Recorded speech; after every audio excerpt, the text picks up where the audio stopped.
మీకోసం ఒక రోజు ముందుగా వస్తున్నా.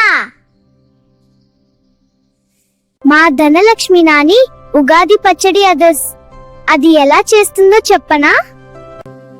2 లీటర్ల నీళ్లు పడతాయి.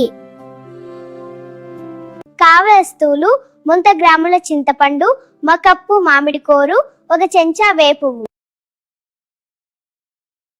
పావు చిప్ప 20 గ్రాముల ఎండు కొబ్బరి కోరు, కొంచెం మిరియాల పొడి, కొంచెం వాము, జీలకర్ర, గసగసాలు. ముందుగా చింతపండు, బెల్లం కలిపి నానపెట్టాలి. బాగా నానిన తర్వాత బెల్లం కరిగే వరకు బాగా పిసికి చింతపండు పిప్పి తీయాలి. జీలకర్ర, వాము, గసగసాలు చేత్తో బాగా నలిపి వేయాలి.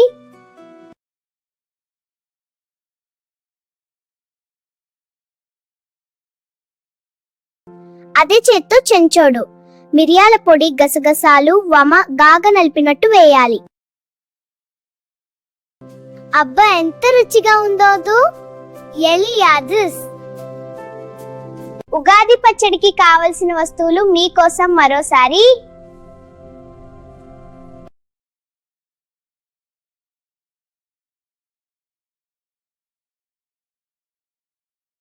మళ్ళీ చెప్పను, సేవ్ చేసుకోండి.